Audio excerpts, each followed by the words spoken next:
Dans cette vidéo, je vais répondre à la question comment lire un graphique de marché.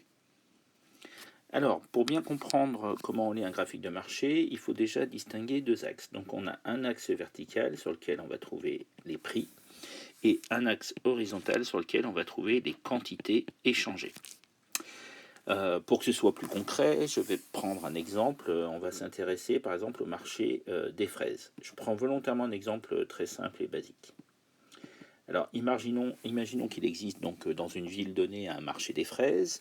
On va donc avoir différents prix. Et à chacun de ces prix, on va avoir différentes quantités qui sont offertes par les producteurs de fraises ou achetées par les consommateurs, c'est-à-dire les ménages. Alors pour que ce soit plus concret, on va partir d'abord des ménages, de la demande. Imaginons que le prix des fraises soit élevé.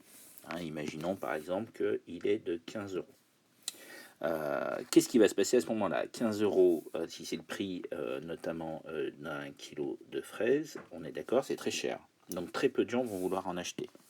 Donc sur l'axe des quantités, on va se retrouver sans doute à peu près ici. Imaginons 10 kilos de fraises. Donc si je croise les deux, je me retrouve avec un point ici, c'est-à-dire que je croise ici les quantités, 10 kg de fraises, à 15 euros. Donc ça veut dire qu'à 15 euros, il n'y a que 10 personnes qui vont acheter 1 kg de fraises. Alors pourquoi des gens sont prêts à payer 15 euros le kilo de fraises? Parce qu'ils sont très riches, parce qu'ils adorent les fraises. Pour X raisons, on peut avoir quelques personnes qui sont prêtes à payer ce prix-là. Maintenant, imaginons l'inverse. Imaginons que le prix des fraises est très bas, par exemple 1 euro.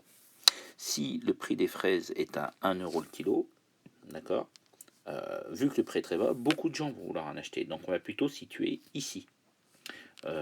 Disons que voilà, là c'est 1000 kilos de fraises que les gens vont vouloir acheter. 1000 personnes vont vouloir acheter 1 kilo de fraises. Alors si on croise, on voit bien qu'on a un point ici. Donc ce qu'il faut que vous compreniez bien ici, c'est que chaque point en fait correspond à un prix et à une quantité. C'est la même chose pour ici.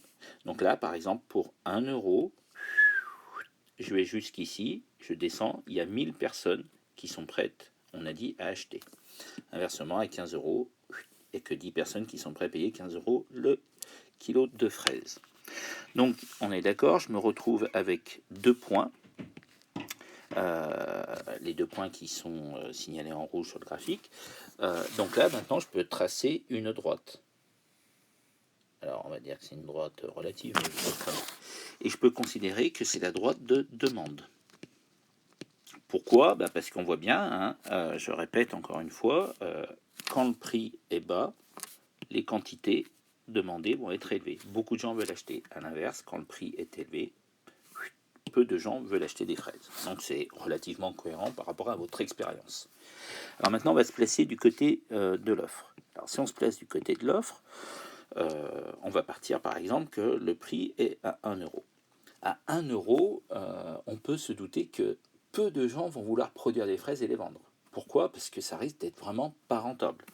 Alors, donc on va plutôt se situer ici.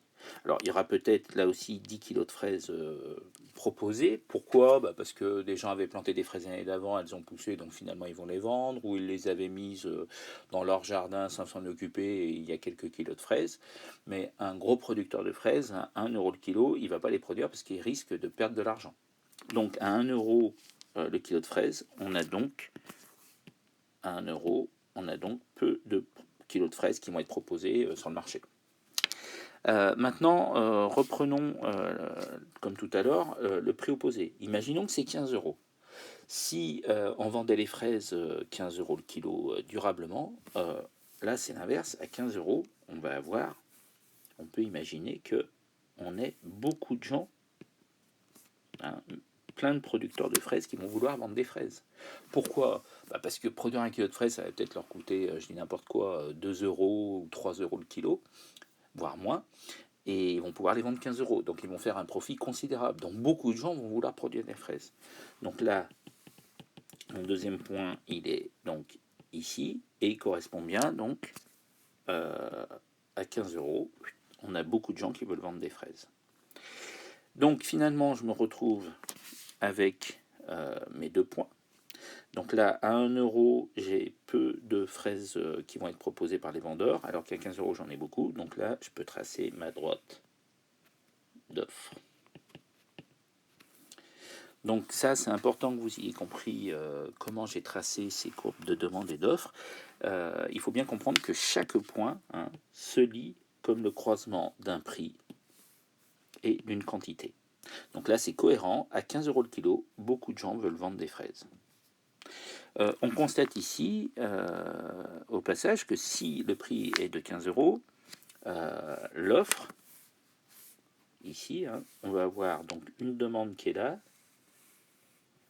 Donc on voit que l'offre est largement supérieure à la demande. C'est logique, quand le prix est très cher, beaucoup de gens sont attirés pour produire et vendre le bien, alors qu'au contraire, il y a peu de consommateurs qui vont en acheter. Donc là, on va avoir un excédent d'offres, c'est-à-dire qu'il y aura trop d'offreurs par rapport au nombre de gens qui veulent acheter. Inversement, si on se place à 1 euro, qu'est-ce que je constate? Là, je constate l'inverse. Il y a beaucoup de gens qui veulent acheter des fraises, mais il y a peu de production. Donc là, à l'inverse, il y aura une pénurie. Et donc, la demande est supérieure à l'offre. Donc, c'est la situation inverse. Alors, pourquoi c'est important de comprendre ça? C'est qu'on voit que pour qu'un marché fonctionne bien, il faut que le prix varie de façon à ce que l'offre soit égale à la demande. Puisque la loi de l'offre et la loi de la demande font que les consommateurs et les producteurs réagissent différemment. Je répète encore une fois pour être sûr d'être compris, quand le prix est élevé, l'offre est élevée, mais la demande est faible. Et inversement, quand le prix est très faible, la demande est élevée, mais l'offre est faible. Et il y a un moment où, justement, et c'est ça qui est intéressant, il va y avoir un prix pour lequel la quantité demandée est égale à la quantité offerte. Imaginons dans notre scénario 500 kg de fraises. Et le prix, on va dire, qui serait de 8 euros. Donc là, sur ce marché, à 8 euros, on a 500 kg de fraises vendues et 500 kg de fraises achetées. C'est ce qu'on appelle ici le prix. 15 euros, c'est le prix d'équilibre sur ce marché. Et 500 euros, c'est ce qu'on appelle la quantité d'équilibre. Voilà, je vous ai donné tous les éléments pour comprendre comment se lit ce graphique de marché.